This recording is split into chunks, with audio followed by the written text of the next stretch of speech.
we'll do the live thing first. Like.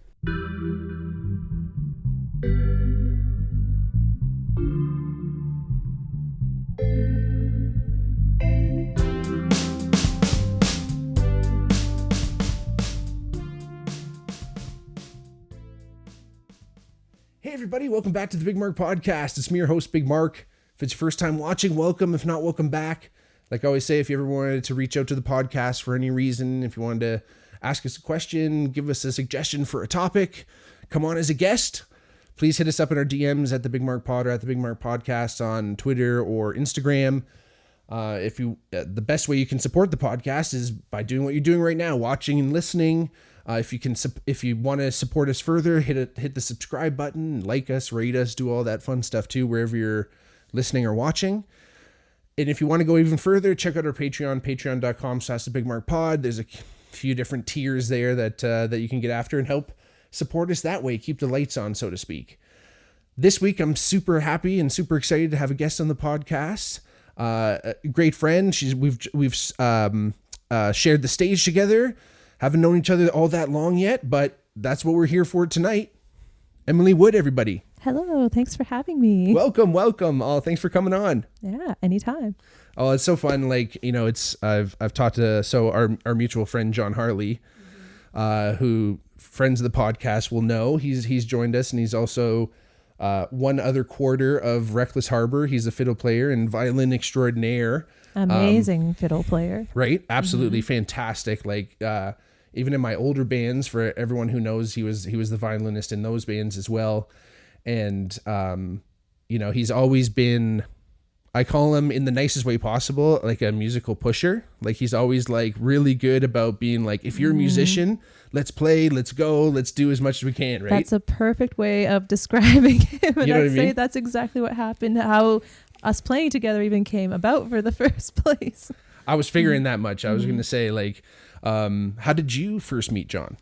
Well, I met John through my karaoke friends, actually. Yes. So The Architect Karaoke Crew? Architect Karaoke Crew, Cheers. That's right. So I started going to Architect, I think around like February or March this year. I just like fell in love with the karaoke scene there. So I met a few people, and then I think through them I met John, and we were hanging out all summer talking music and whatnot, and here we are today. Now we just played our first gig together. So yes. Oh my gosh, it's amazing how quickly the wheels turn, you know, especially with music, you know. That's, you know, how I got to know John so well too, was just in those early bands, getting to know, because, like, you know, it's such an intimate thing, playing music, right? You know, recording, playing live, just jamming, right? It becomes such like a vulnerable thing. Totally. And I find when it comes to, you know, kind of that group, like the group dynamic, then that is such it becomes such an interesting relationship, right? Members of a band, you know, how they kind of interact and all that, right? Exactly. I think that is so interesting, because that's one of the cool things about music, is like how, I don't know, it's like a total social activity. And like when you bring people together, it's like everyone's like an amazing musician on their own. Like, you play bass, John plays fiddle, whatnot. You are all great musicians, but when you guys come together, you create something that's like greater than the sum of the parts in a way, right? And it's really special what comes together. And that's so true with like a lot of bands. So I think that's something that's really cool about music. Mm-hmm. Absolutely. Yeah. That kind of Gestalt aspect of, you know, bringing Gestalt, right? Bringing that all together. And yeah, I mean, you know, it's funny when we were sitting down, because you have you know, you were trained. What actually is your musical background? Yes. So my musical background is a lot of different things. So I have both kind of a ear-based background as well as like the traditional classical background as well. So I kind of have both. I started playing when I was like about 5 years old. Okay. And playing piano first? Piano first. Okay. And like when I was 5, I was absolutely obsessed with piano. I thought there was nothing greater than the entire world. Oh, like cool. I discovered piano. I'm like, oh, what is this? And I just got like so fixated on it. I would like practice as a 5-year-old. I would just like love playing. I would like get up early in the morning to just play piano.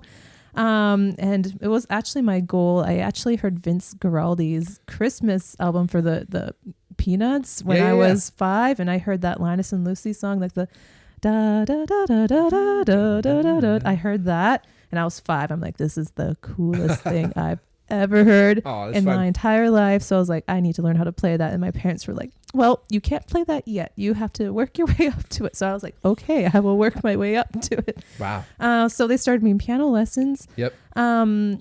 Which were kind of more traditional. However, I also come from this like small town. I'm from Roberts Creek, BC, which is like a small town a little north up the coast from Vancouver. Cool. And in this small little town, we had a fiddle teacher, and she taught Suzuki violin to pretty much a lot of kids in the town. Very cool. And then she started like these fiddle groups where we'd start learning like traditional like Scottish and Irish tunes, which we would all learn by ear. So I actually started learning violin as well from her, and I started picking up tunes by ear from her. So sure. And I joined the fiddle groups, and I was in the fiddle groups, and that was all like ear-based learning. Very cool. I had this like piano going on, and I had this fiddle going on. And after several years of that, I did both for several years, but I just did not really resonate with the violin as a child. Sure. Pun intended. Yes, exactly. When I was playing violin, it just didn't feel right to me. And also I hated how I sounded. And I was like a kid, and like my teacher would put cotton balls in my ear, and I was like, I can't even stand listening to myself play. I was just like very sensitive to music, like even as a kid. Sure. Well, it's, and when you're learning violin, fiddle, it does not sound good right away. It does not sound good. It sounds terrible.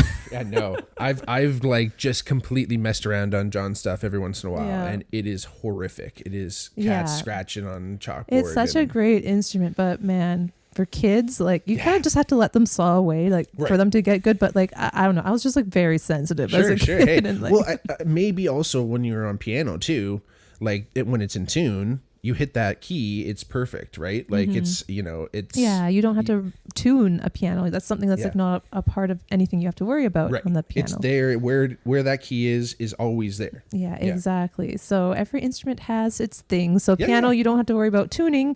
However, with piano, you also have to worry about playing multiple notes all at the same time, which is not necessarily true in others. So every instrument kind of has its thing. True that. Yeah. But anyway, so eventually I decided I didn't want to play violin anymore. After about 5 years, I was 10 years old. I was like, I don't want to play violin anymore. You gave it a good shot. I did. And then what ended up happening is I stayed in the fiddle group, but I just started playing piano in the fiddle group. So that's where I actually learned how to start chording. So like playing chords. So that was all by ear as well.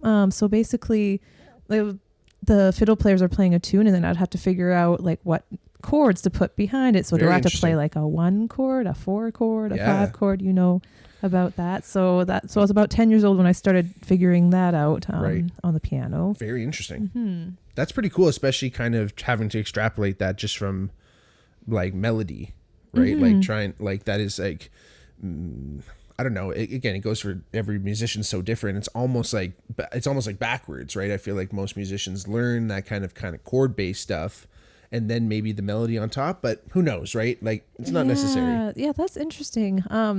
That's the way I did it. Like you hear the melody, and you just had to start to like, feel like, okay, is this like the 1 chord? Is this like the home key of the song? Play that chord. Oh no, is it the tension moment? Is it the 5 chord? Is this the moment I'm going to play this chord? And like, I don't know, it's not even something you can consciously think about. I honestly feel like you will start to learn what it feels like. You hear the sound and you just like kind of know intuitively. It's like, it's very interesting. Like you can use words like does it seem like home? Is it resolved, or does it feel like more tense? Is it going like? But like I don't know. As you get going, like I don't know, your perception gets even more and more fine as you keep going. So like you start with just like basic chords, like a 1 chord and a 5 chord, but now here I am is if you play like certain notes of a scale, like I know what it is exactly. So I don't know. As time went on, I got more and more refined with my intuition about what sounds like what, I guess. Yeah. I think that's so interesting coming from violin too, because I think that fiddle, violin, like that is so great for your ear too, right? Like, John is amazing with his ear. Like he's, again, maybe not necessarily someone who can put a chord necessarily on what he's hearing, but he's hearing exactly what what he's hearing, and it's right. A lot of violin players have that good ear because a lot of them did have like some sort of like Suzuki training, and so they're just like used to playing by ear. Whereas I find a lot of piano players actually become quite score dependent, I would call them. So I'm actually a piano teacher now. Cool. I've taught like hundreds of students now. I've been teaching since about 2014. I've had a lot of students over the years, like I used to live in Montreal, and I lived in Toronto, and now I live here in Hamilton. Cool. And yeah, that's one thing like I've noticed consistently over the years is that a lot of people have taken piano lessons like in their lives, like when they were kids. Right. And then fast forward a couple decades into their lives, and they want to be able to play something on the piano, and they find that they're not actually able to play something unless like they have the sheet music for that. Interesting. Yeah. So that's what I would call score dependency. So that just kind of restricts you to being able to play like what you can learn from sheet music, and you're just kind of unable to kind of pick up music by ear and kind of play along with it. And that's something I find really, really unfortunate about traditional piano lessons. It's just like they're just like so focused on teaching you how to read music that they actually overlook like these really fundamental musical skills like to learn by ear. And I find that, you know, what is the point of learning music? And the point of learning music for most people is not to become like a classical musician. The point of music is to like have the skill that can really enrich your life and improve the quality of your life, and like to have fun and to be creative and to play with your friends. And the exact skills that are necessary for that are not musical literacy. The skills that actually help you with all of those things are all ear-based abilities. I guess I never even like defined what ear by ear, as if everyone knows in your audience know what that is. Some people might not know. Yeah. So playing by ear is just like playing, you hear something and you just like know how to play that. You're able to hear music and interact with it without any sheet music, basically. So you could hear something like on the radio and then be able to like figure it out on your instrument. So that's what I'm talking about when I'm talking about playing by ear. So I think it's so important to start new music students off with like ear playing first before we get really into literacy. And I think that's even more important the younger the child is. So if you have a kid learning music, it's even more important, I think, to teach them by ear, because they're especially good at learning by ear, like when they're younger. It's kind of like language, right? Like kids are amazing at learning languages. That's because they hear sounds and like they're really, really good at like mapping them onto motor actions. That's something we'd call like a sensitive period or like a critical period. This is like a period in development where kids are just like especially like their brains are especially plastic. And like, what ages do you see that the most? It's up until about age 7. So we know for language, it's up until about the age of 7 that brains are just like so tuned to learning language. And I think it's quite similar for music. This is a really cool area of research. There's not much done on like critical periods for music acquisition, but there is for language, and that's what we find for language. And there is quite similar mechanisms in the brain for like how we learn language and how we learn music. And a lot of people believe that like music and language are actually quite similar, like in evolutionary terms. Like they're both communication systems that humans use, and they both use the auditory modality, we would call it. In motor cortex. Yes, and they involve motor actions, both of them as well. Whether it could be singing or speaking, like they're quite similar motor actions between them before we like invented instruments, and then we started playing music outside of our bodies. ASL too. Yes. Oh yeah. Yes. Interesting.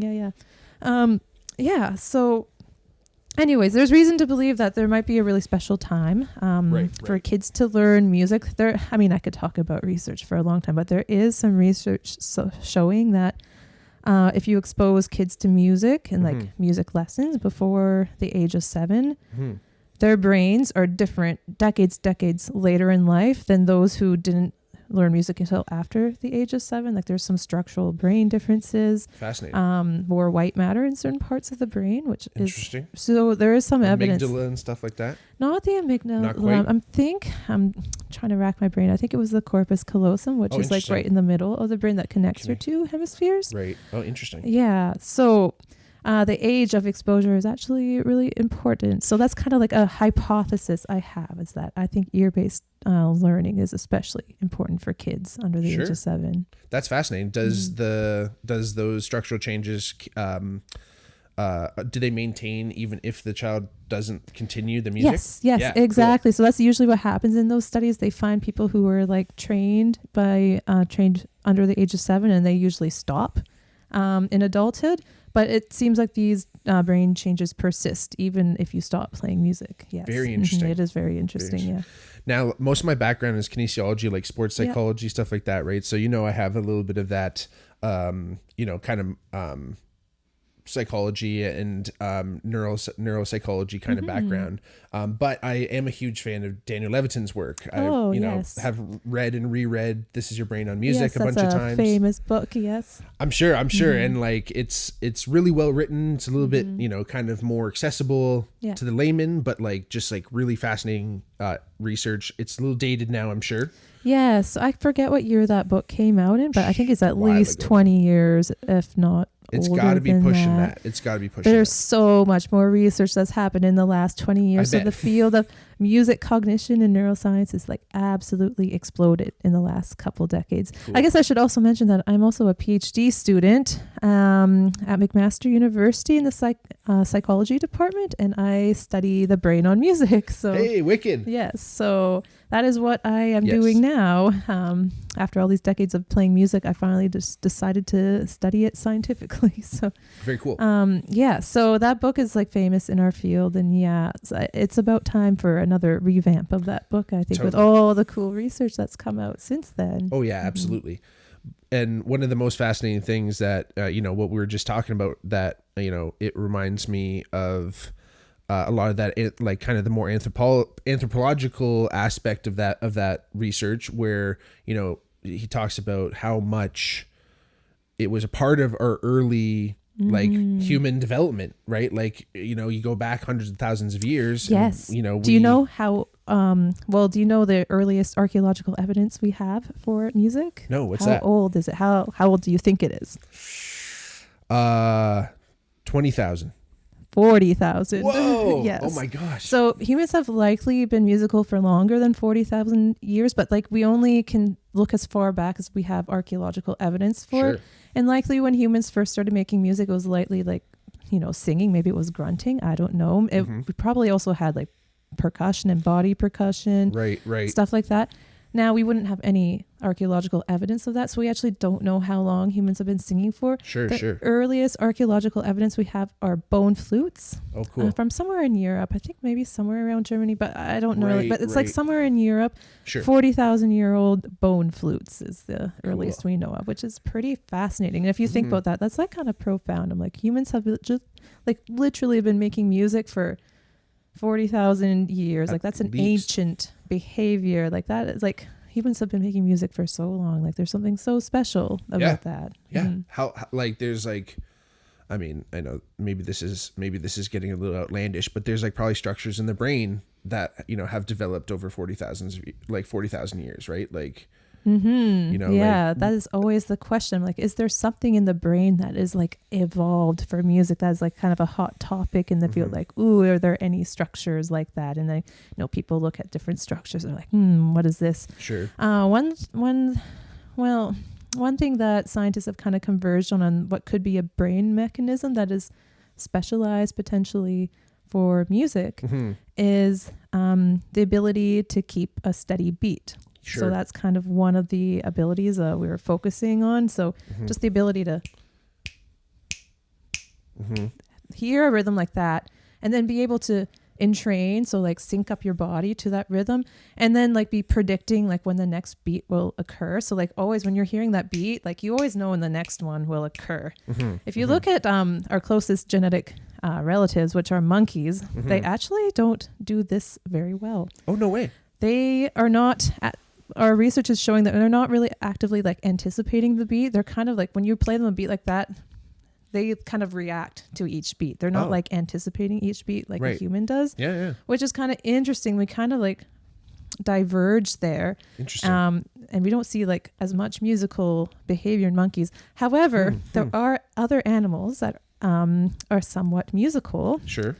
Like birds, for instance. Right. Birds have quite sophisticated songs that they use and they sing. And something that's actually cool about birds is that they can also keep a beat. and they cool. can actually dance along to music as well. They can like entrain to a steady Sure. rhythm. Right. If you go on YouTube, you could look up videos of like parrots, and like there's a famous one called Snowball, and he and his owner would listen to Backstreet Boys all the time, and he loved Backstreet Boys, and he would always be like dancing along. Oh my gosh, no way. So it's so cool to see like another animal have this like ability to kind of like hear and sense a beat in music, and then be able to like synchronize their body to that beat, because not every species can do that. Sure. Now, the one thing that we've kind of figured out that is connecting, there's other animals that can do this, like seals can do it too. Okay.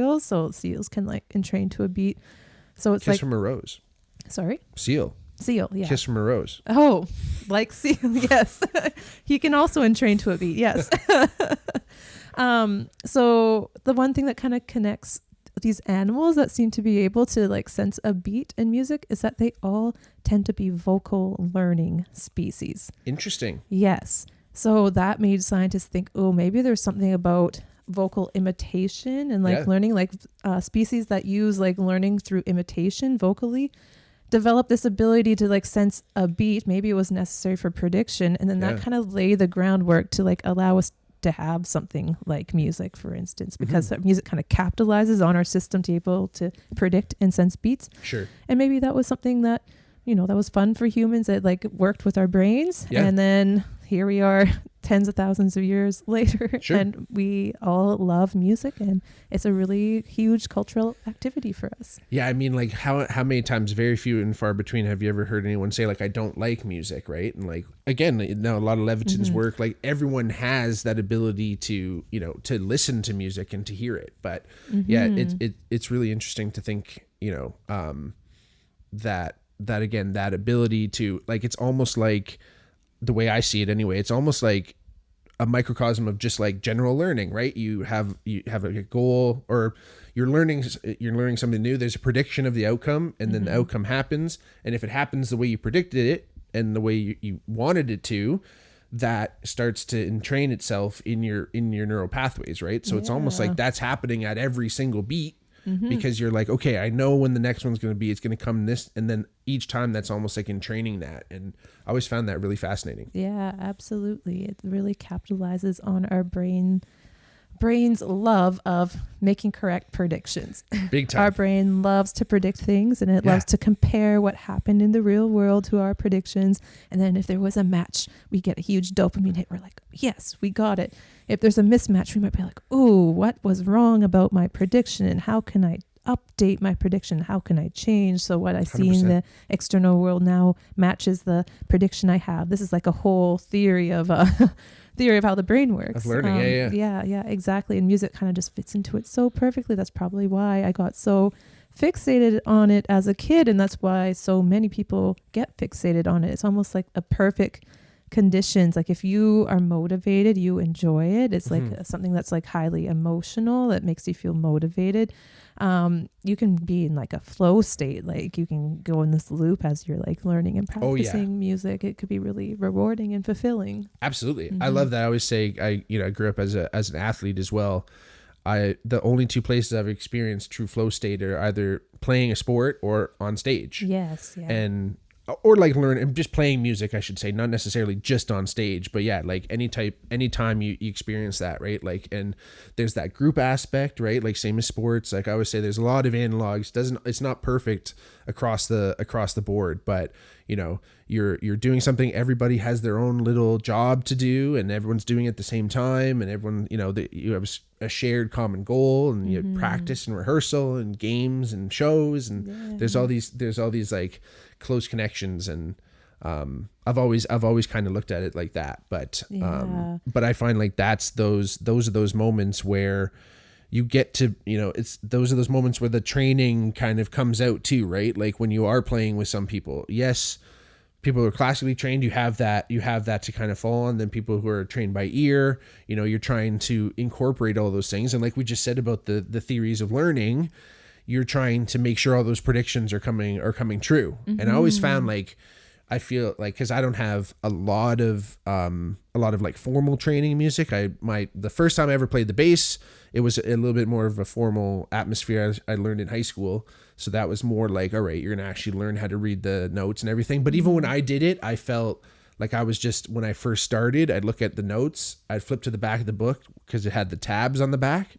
And then in my mind, I would just flip the notation to like, oh, okay, that's like the fret. And then I would just by ear figure out the rrhythm. Because I was really close to the drummer, like physically, and like we were buddies. And I've always had, I will say, a pretty innate feeling for rhythm. My dad is amazing, doesn't really play any actual instruments, but he can like always keep a beat really well. My stepmom, who is formerly trained in piano, always says that, right? Because, you know, you're always working with a metronome and stuff. So like you get a really good feel of rhythm and stuff. And he's always had that essence and seems to have passed down to me.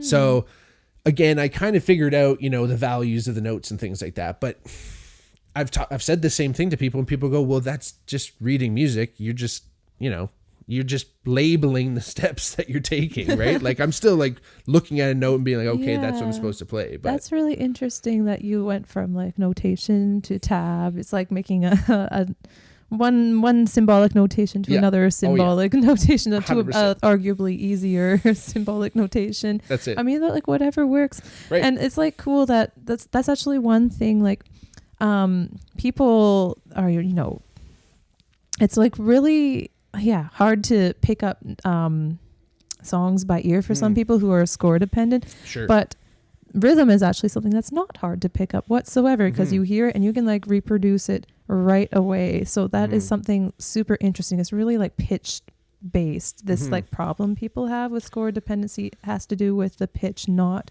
rhythm, because rhythm is something that you can replicate without like having to decompose it into like a symbolic notation. Right. You can just hear it and be able to replicate it. Whereas pitch, like that's like the one part of music that we've really used that symbolic notation, the scores, to be dependent on being able to reproduce them. Yeah. It's that's always an interesting thing. I have run into some situations where I felt people were a little bit more score dependent, not even just on piano. Even it was a fellow guitar player, but he felt really uncomfortable in like jam scenarios. And like, I love jam scenarios. Now, first instrument I learned on was guitar. My dad was just like, here, learn how to play this. And I took a couple like formal, a couple years of like formal lessons. He used to come to my house.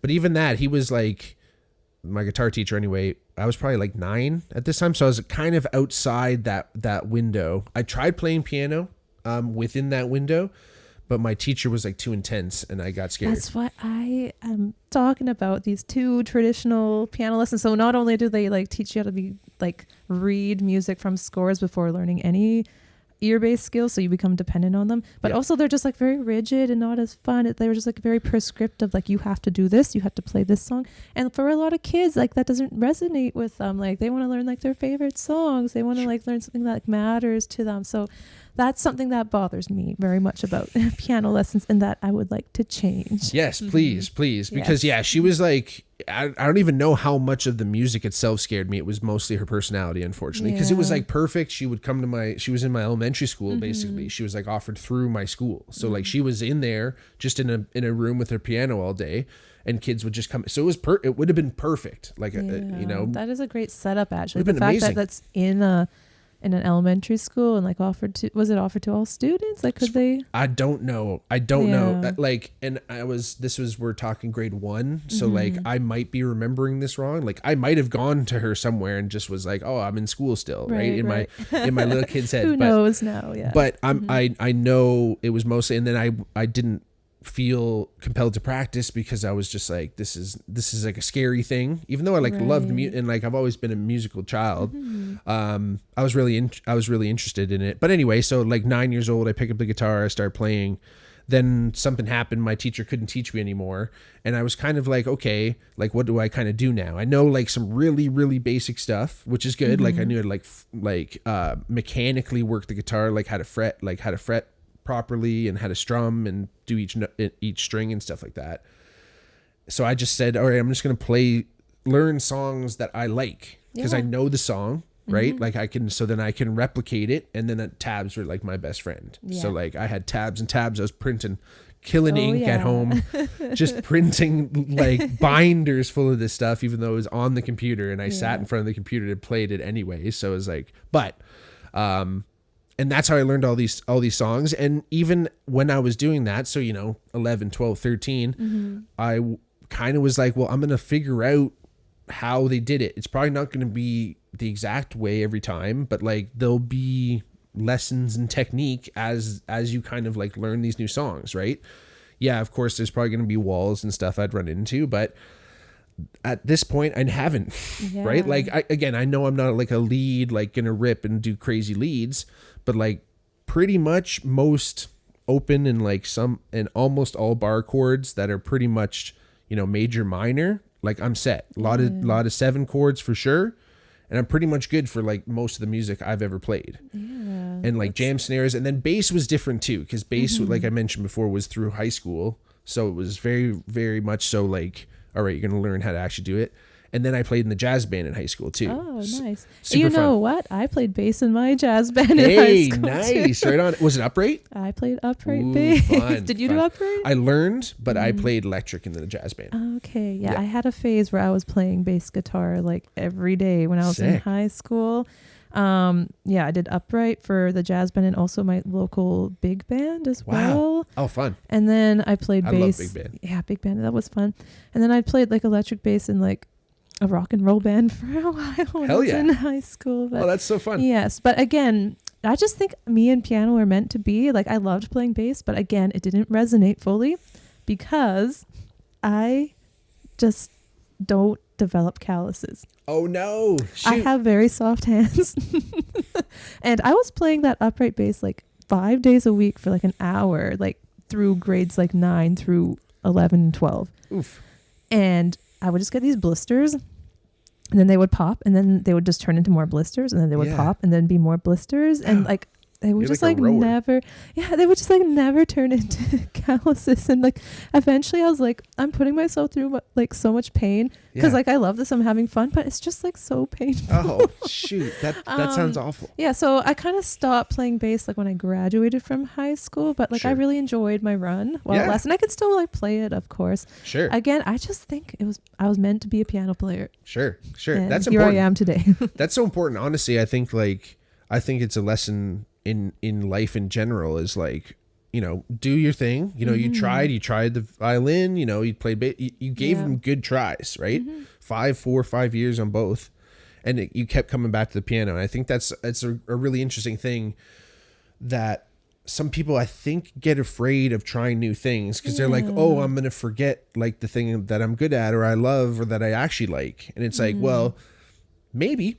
I mean, that's always the debate. Like, do you spread yourself too thin or do you like close things out that you otherwise would have loved to be exposed to? Like, I just think there needs to be a balance. You need to try like a range of things, but like don't try everything in the world. Like that can be tough. Like, like give a good lot of things like a try. Yeah. You know what? Like, especially with music, sometimes I feel like your instrument can like kind of pick you, and that's what I kind of feel like happened. Like I tried a bunch and then it was almost through elimination I just felt not fit to play the other ones. But that's almost a little bit like me with bass. I mean, I've always been this way in the sense of like trying to take a step back and be like, okay, how do I actually fit into this picture, right? In the sports I chose and I felt like I was built to play football and I wanted to see how far I could go, made it to university and had a good time there, but like I don't know if I would have been able to do that in any other sport per se. Right. Maybe basketball potentially, but I don't know. Right. So like, it's hard to say. Sports is also a tougher thing too, because you have to play for so long and do all these other things too. Right. But it's again, another thing where you can learn new things and there's a lot of cross pollination. Super cool. Yeah. I would never been the football player I was if it wasn't for basketball, and vice versa. I became a better basketball player because of like the levels I got to in football, because you just know the intensities and all that stuff, right? I'm sure there's like so many skills that like transfer between all the sports, and same with like all the instruments. Like there's like you can just be like musical in general, like develop like musicality, and that will transfer to any instrument that you go on. Yeah. Exactly. And that's the thing, right? Like I've John Harley is an example. One of my buddies in one of my other bands was the exact same way. Like anytime they picked up an instrument, they were just like, they could just rock it because yeah, maybe they had the technical skill, but it was about the musicianship. It was about like, all right, what are we actually doing here? We're playing music together. It's not just like, me playing in my basement. And that's the other thing that I love about bass. It's pretty boring on your own, right? So it does encourage you to kind of get together with more people. Yeah, you're right. Like some instruments, like you can play by yourself. Piano is a great example of that because it's like such a, I would say, polyphonic instrument. That just means that you're playing multiple notes all at once compared to a monophonic instrument where you're just playing with one line at a time, which would be like any wind instrument like flute or saxophone. You're just playing one note at a time. On fiddle, or just phonic. Yeah, monophonic. Yeah. Anyway. But yeah, you're just like hitting one note at once, so like when you do that. The bass is just one note at a time. And not only that, it's like extremely low and like the lowest part of the register. And it's like it's so beautiful in a band because you just like, all these instruments fill out these high and mid registers, but that bass like fills out something that like no other instrument like can reach down there. I don't know, maybe tuba, but sure. But tuba, like it's the left hand gets pretty low too sometimes, right? But the left hand piano actually does go as low as a bass, so like. But other than that. Right, it exists in this whole other realm, and it also I as it exists in between the rhythm and the melody. Yeah. Right? Oh, here's another fun fact for you. So I'm giving you my music neuroscience fun facts. Yeah. So do you know that when you listen to music, your neurons in your brain actually start to fire in sync with the music? Cool. Which is actually so cool. Like it's almost like when you listen to music, your brain is literally in training to the music and your neurons like all start to fire at the beat of the music. Wow.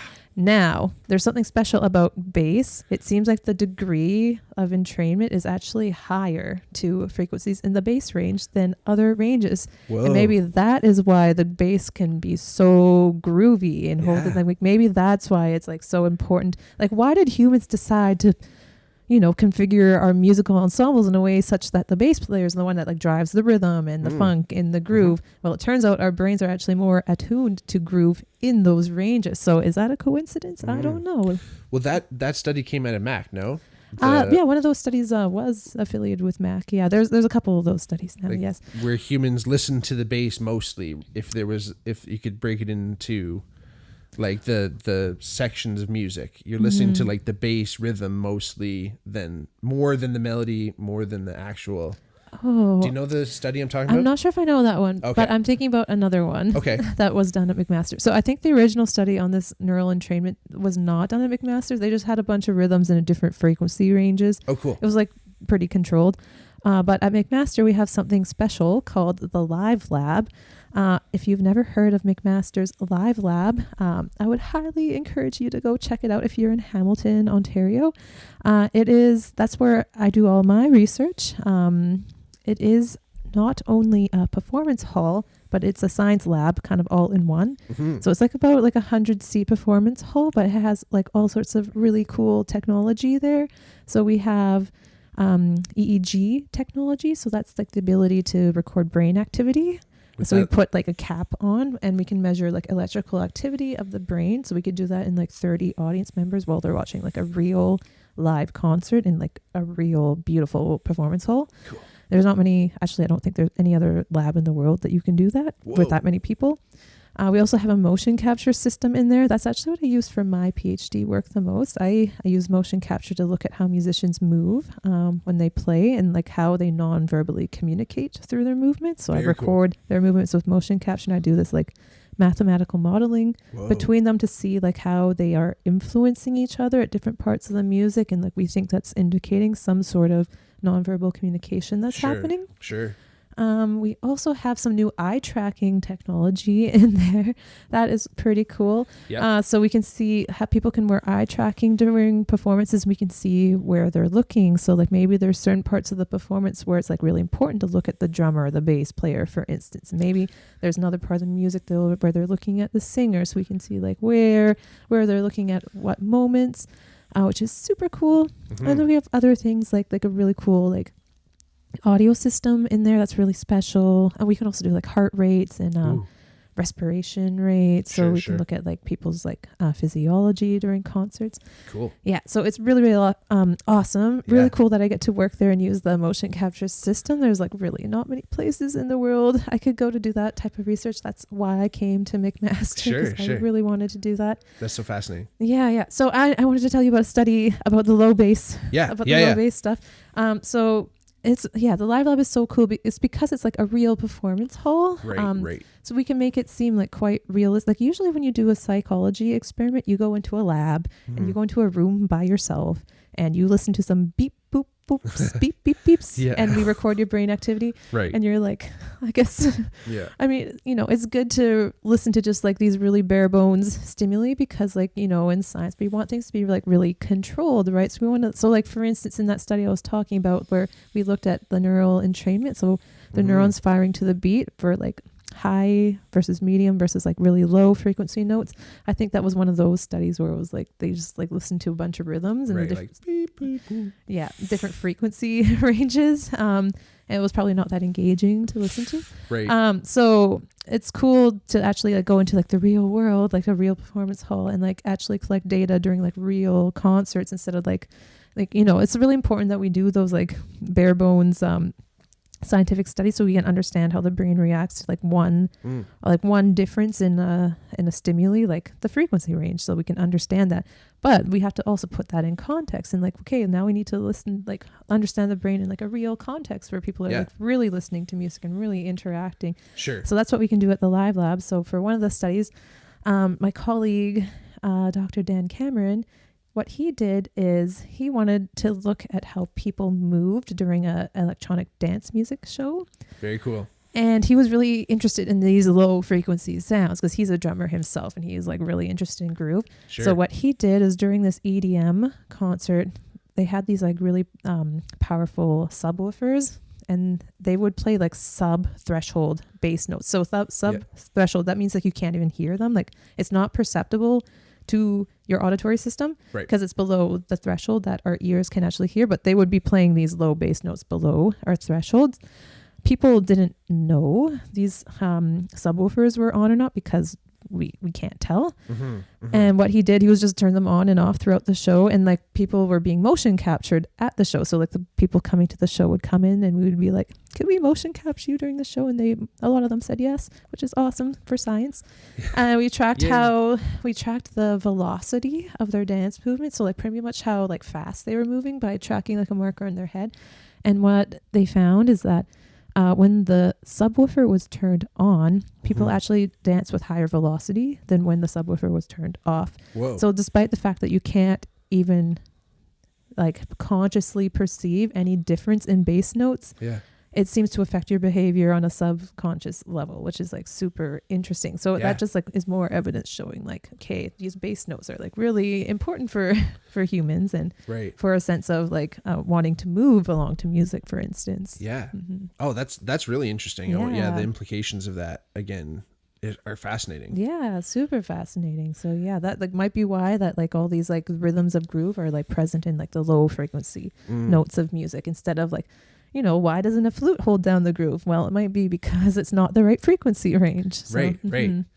Yeah, and it's interesting how even how we like visually like perceive music too. How like bass is like low and like down is like foundational, and everything else is like on top, like window dressing kind of. It seems almost in some ways. Like it's interesting how we all perceive that, because again, back to Leviton's work, right? Like that whole idea. Well, not just Leviton, just like the general, brain on music kind of thing, and our relationship with it is that we are basically all able to be musicians, right? Like all humans, at least at some point, 100%. we were all musicians. I always thought that's one of the most fascinating things is that we were all used to do it together. Exactly. Right? And you know, and there's some cultures in the world where like a word for musician doesn't even exist because like it's just a given that everyone is a musician. This is like a totally Western thing. We've like turned people into musicians and non-musicians. That doesn't exist in other cultures. Yeah. Just saying. Yeah, we've like exalted the experts and just said, okay, that's cool.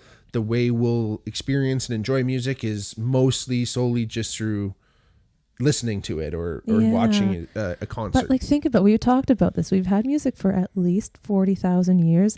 The concept of like what was music for all those thousands and thousands of years? Well, it wasn't something that some people did and other people didn't. It was something that everyone did in a culture together. And you would come up with these cultural traditions together. You would come up with songs together and people would gather and enjoy and play them together. And it was like a social activity. It's only like way, way later in human history, like somewhere in Western culture, I forget where, but like where music turned into like a craft that like certain people would specialize in, and then like it turned into like a very aesthetic thing where we would like compose works of art and the people would train to play these, and then there would be spectators. Like that did not exist till like way down the line. I wonder if just the invention of the instrument started to do that, right? Because again, like we mentioned before, it was probably vocalizations started, and then probably some type of percussion, whether it was just like clapping or snapping or like playing a log or some stones or whatever. But I wonder, and I'm not even just saying like, you know, flutes and anything like that, but like sophisticated instruments, you know, where you could only have one for the entire village or one, you know what I mean? And then all of a sudden, not everyone can learn it. Yeah. Well, I think the concept of instruments is so interesting because, you know, I think fundamentally, the fundamental instrument we have is our voice. Like that is it. Voices are amazing, and that's what we started with. Now I think instruments are super interesting because they almost like extend the capacities of our voice like beyond our body. So like our voices are a part of our biological system. And as we know, with living biological systems, we have constraints and limits. You know, like think about your memory. Like there's at some point where you're going to, if you're remembering a list of things, you're going to forget. That's just like a part of the human system.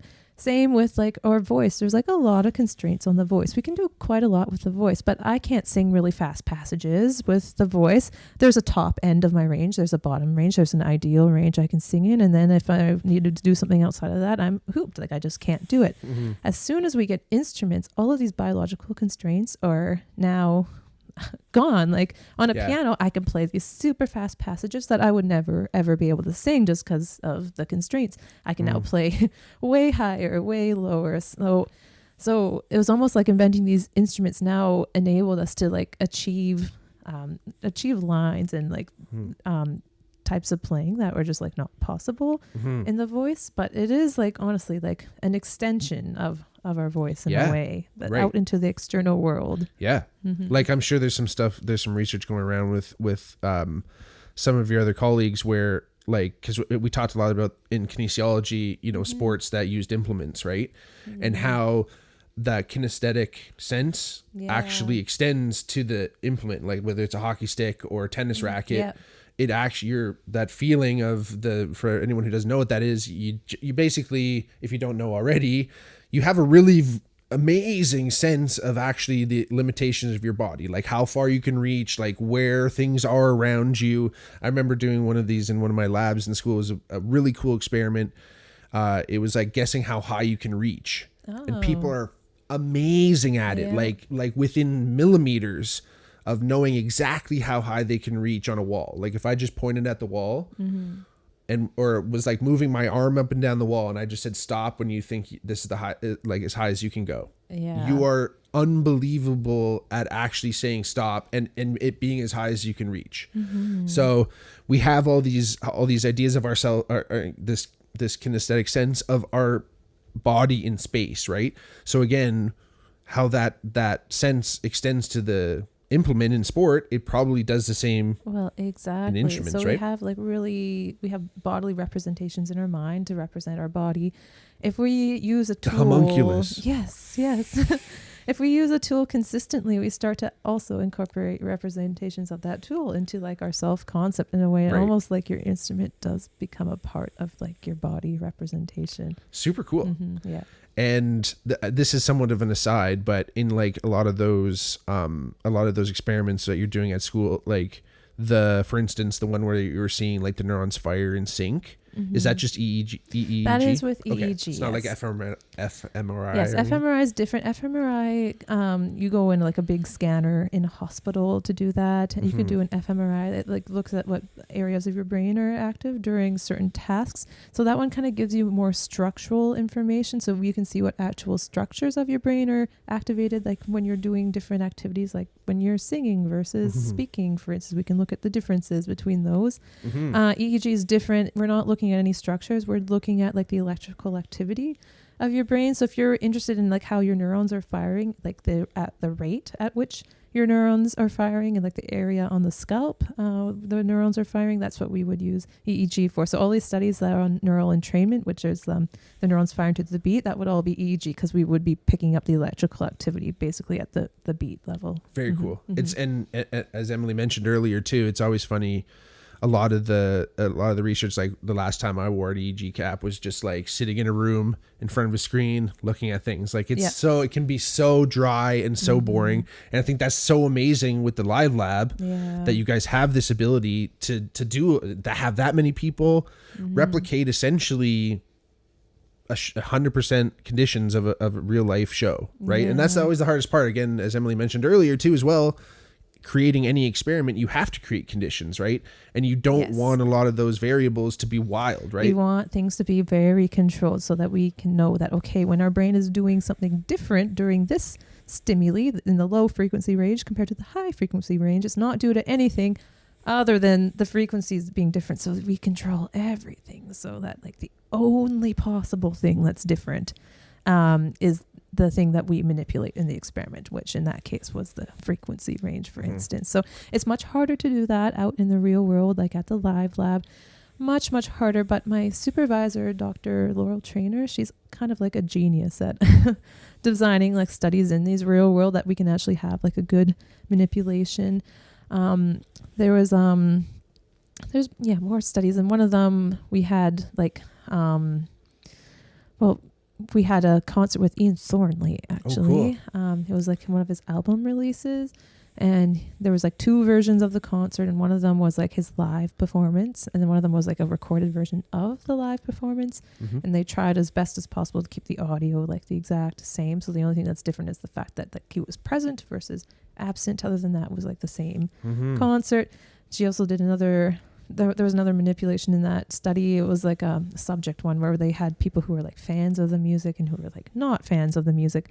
That was nice because like the thing that they're listening to is controlled between them, but the only thing that differs is their like subjective preference for that music. Then they recorded how people moved at that concert, and lo and behold, I don't think this will be news to anyone, but people who are like fans of the music are bobbing their head way more than the people who are not fans of the music. I think anyone could tell that intuitively, but to show that like scientifically using motion capture is actually, you know, we can show empirically that yes, people like move differently to the music based on their subjective preferences, as well as the that live versus non-live configuration. People move more when it's live than when it's not live. So there is something actually special about going to a concert in person compared to just live streaming it at home. There's much greater engagement. You feel much more immersed and into it than if you just live stream it. Thank God live concerts are back. Yes, I know. Thank God. And it actually, that reminds me too of what we were talking earlier about, you know, predictions and things like that too, right? And it's like, as a musician, right, you know, you've written your own songs as well, not only just learned things, but you've written your own songs. And I find like when you take that, when you know, cross the threshold, whatever you want to call it, of like actually creating your own music, you actually start to play with those predictions, right? Because it is that balance between repetition and randomness, right? Exactly. That is always that's always what. And it's really interesting because there's like so much variation in what people like. Like some people like more repetition. Some people like more complexity and randomness. So you just have to find your niche, like your optimal level of that sweet anticipation and that comfort as well. Like it's just so interesting. Yeah. It almost is one of the biggest differences between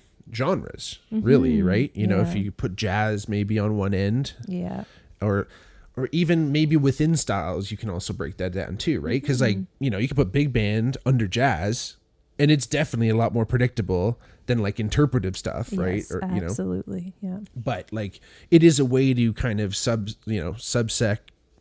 whatever you want to say, off music, right? Is basically based on how, you know, you can even look at like rock, right? Like there's like, I mean, rock is really interesting. It's very rhythm based, and it's very like not very predictable, but it seems like a little bit more structured that way. But like even like, you know, you get to like speed metal and thrash stuff where it's like, or punk where it's just like random, who cares, we'll do whatever. And then just like AC/DC where it's just like 4/4 and it's just like bang on every time, right? So it's interesting. Everything's so, and that's one of the cool things about music is just how subjective it is. Oh my gosh. So for some people, AC/DC is just bone chilling to them, and for other people, they listen to this and they're like, this does nothing for me. And there is some also research on that. They would get people to like, there were some researchers in Montreal actually were very interested in people who get chills to music, which is like super interesting. Like some people like actually like their hair will stand up on their ends when they listen to certain pieces of music.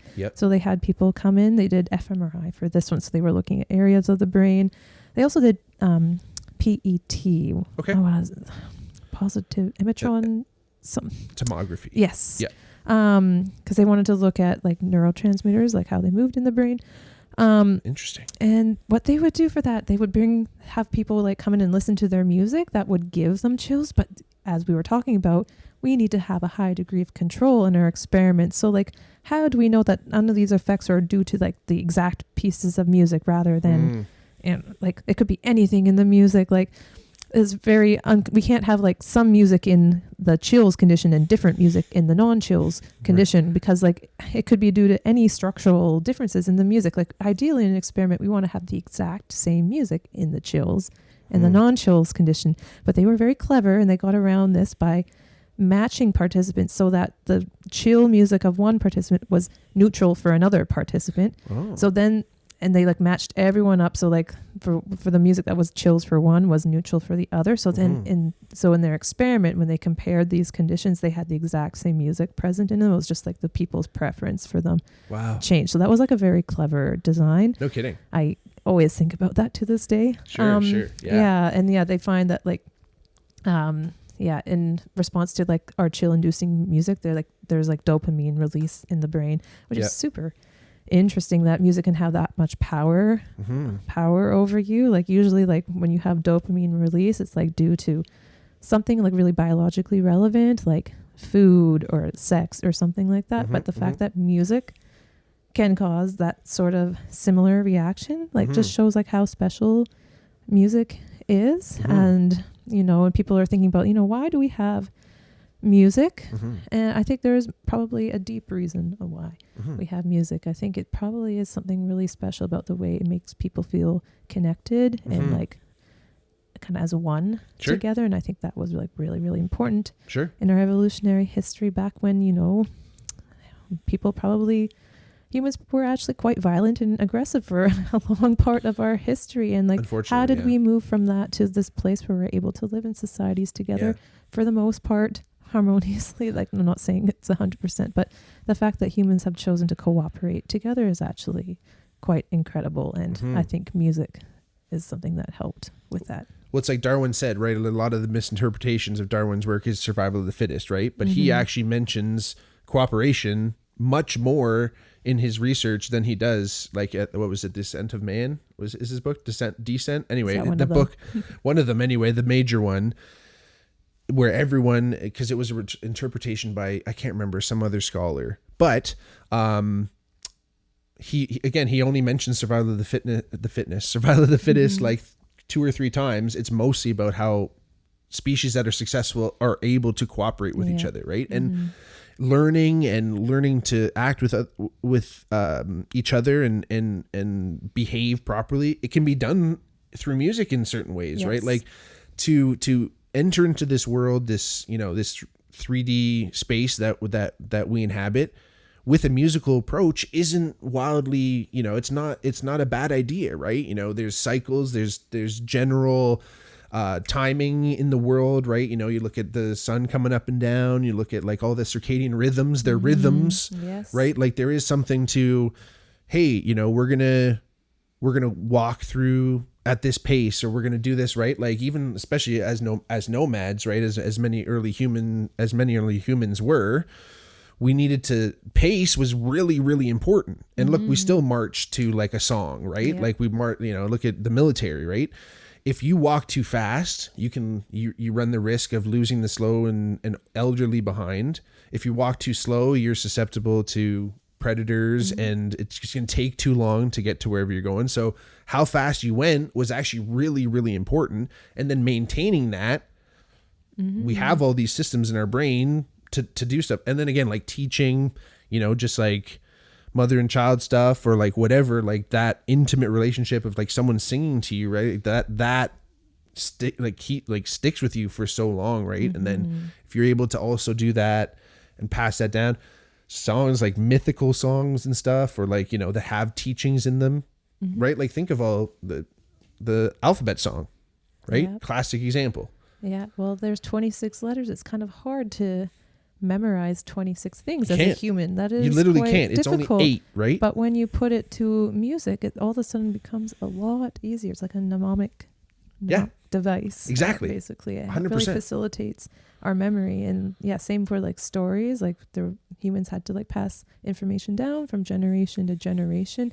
When our brains are not really geared for just sitting and memorizing information, but if they put it in like a song format or like a story format, like that's how that information will get passed on and on. So I think music also played a huge role there too. Huge. And it's funny you say that too. Like John always mentions it's uncanny sometimes how I can remember lyrics or certain songs, but I don't actually remember them like as a whole. Like I don't have like the lyric sheet in my head. It's as I'm singing it, the last lyric I sang reminds me of the next one. Yeah, it's a procedural memory. It's like the context cues the next context, like basically. So it's like the same as like playing like a Bach fugue or something. Like I can't start. You're just like, wait, let me go through the whole. You need to lead up to it. Yeah. Although I would practice starting like in the middle, so I would be like rock solid. But yes, but the baseline way is you need the preceding context to remember like where you are in the music. That was always the hardest in jazz band, where our conductor would just be like, all right, like 130th bar. All right, like go kind of thing. And like, unless you were reading it on. If you have the music that makes it easier, that's like, advantage of music. You can now start anywhere. Yes, which is cool. But it helped solidify things that much more, right? And chunking and doing all that stuff you can do in music too, right? Where, in our band, we do that all the time, where it's like, okay, like, let's just like do this one part like a million times. Like when we were learning our songs, like we did like the Log Driver's Waltz and everything like that, which was super fun. We were like, okay, like let's just focus on like this one part here a little bit more, or like, how are we gonna, all right, we got most of the song here, or everyone has a different like approach to learning a song too, right? And we're not all particularly trained, and then you are, but we still had that ability to communicate, right? And I always find that super fascinating. I mean, I've unfortunately been in some scenarios where there was a contentiousness between the formal training and the ear training, I guess you could say, or the informal training, which I don't think should exist. I don't think so either. Okay, there's certain times where, maybe that note shouldn't be in that scale, or that doesn't make sense in the key at all. But like, if it sounds good, it sounds good. And most people would never be able to tell you. Yeah. They might be able to sense that it's not in that key, like we've mentioned. In fact, they'll definitely be able to sense that it's not necessarily where it should be.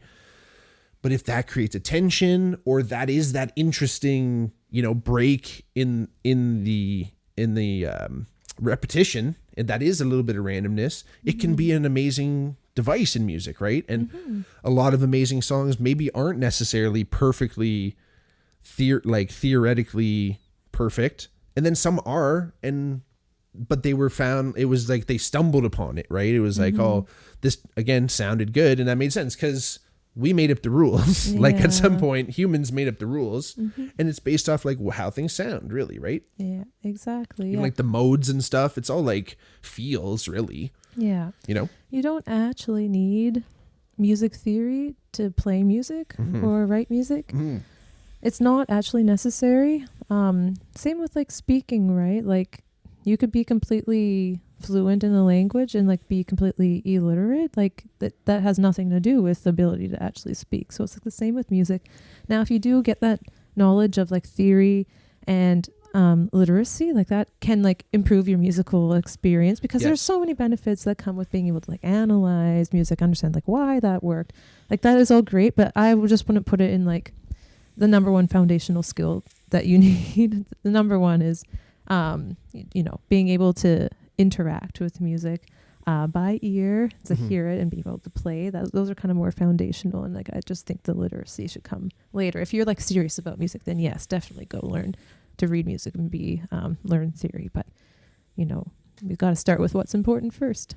And like you said before, I think, and do you add this into your piano teachings, like when your lessons and stuff? Yes, I always teach by ear at first. Yeah. Like you mentioned before, I think that's so important. And again, I think it was really cool how you say, why are we learning to play the instrument, right? Yeah. It is to play with other people, or at least to kind of like, fit yourself into these scenarios, right? Exactly. So the music lessons should be tailored for like each individual and like the purpose of music in their life. And I just find, by and large, for the most part, for most people, is to enrich the quality of their lives, to have fun, to be creative, to play with other people. And so you give them the skills to do that.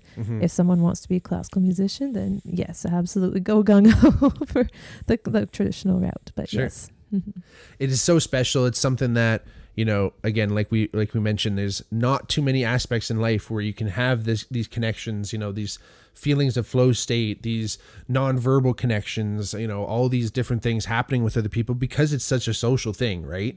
And I think music, it can become, as a musician anyway, it can become sometimes this lonely struggle, right? Where you're just in the shed and you're just like working on your craft, and that's amazing.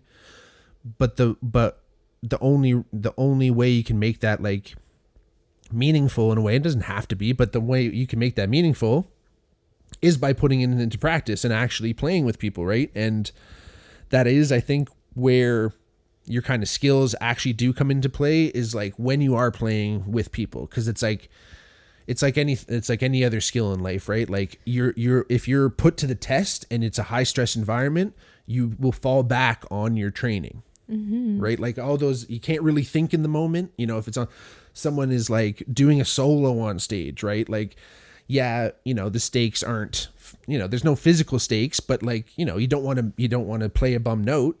So you're now all of a sudden you're in this like razor's edge. You're living like completely in the present, like right now. In fact, you're almost like living in the future about like thinking about what the next thing you're going to do. You're going to fall in that training, right? Yeah, well, playing music is like an incredibly complex task. Like it uses like all parts of your brain, basically. I mean, you basically you have to be putting your hands in these like really subtle, correct positions at the exact time, the right place at the right time, which is in of itself is like an amazing feat. But then when you start playing with someone else, like not only do you have to have yourself sorted, but you now have to sync up and coordinate and play with another person. So you have to bring two brains into alignment, which is like a whole other like fascinating topic. Like, how are humans able to coordinate at such high precision? Like there's barely any other tasks I can ever think of other than like dance and music, where you have to be like so coordinated, like down to the millisecond. Like we coordinate all the time as humans, but like in music, it's really, really precise. So that's why I'm studying what I'm studying, how musicians play together and how they non-verbally communicate to do so. It's actually quite fascinating. Yeah, absolutely. I'm so happy that you are incorporating all those things into the music lessons. And I hope you don't scare, I know you won't scare any of your students away like I got scared. But oh my gosh. I'm like, that's the opposite of my philosophy. I'm like, this is all about you, what you want to improve. Like to make you happy and improve your life. So that's kind of the philosophy I take. Oh, that's so nice. If anyone wants to learn more about the Live Lab or anything like that, can you tell them where to go? Or? Right. Okay. So we have social media at the Live Lab. We have Instagram at live.lab and Facebook, Live Lab at McMaster University, Twitter. I think it's the McMaster Institute for Music in the Mind. I think it's MIM, MIMM on Twitter. I'm Emily Wood, and what do I have? I guess I have Instagram, emily.wood too. That's what I use mostly. Do you have anything recorded yet? Like any of the stuff you played at our show? Or? I have nothing I played at your show recorded. I mean, I have some old stuff on my Bandcamp. Like, it needs to be updated, but I think I'm Emily Wood 1 on Bandcamp. Cool. Hopefully I'll record some of that stuff, and hopefully I'll add it there at some date in the near future. Please. Yeah, let us know, and we'll let everyone else know. Yeah. Thank you so much for coming on. Oh, my pleasure. That was super fun. Thanks for having me. Oh, absolutely. It's I was really excited thinking about having you on and remembering all my I was trying to mentally reread This Is Your Brain on music. Yes, but like we said, it's got to be updated. Yes. So Daniel, we're ready for round 2. Yeah, you're in McGill over there in McGill. Listen to us. Thank you all for joining us. It's going to be another great week of listening to this podcast. I don't know. I never know what to say in between the weeks, but I'll see you on the next one. Thank you all for joining us. You could have been anywhere else in the world. Emily Wood, check her out everywhere. We'll see you next time. See ya. Peace.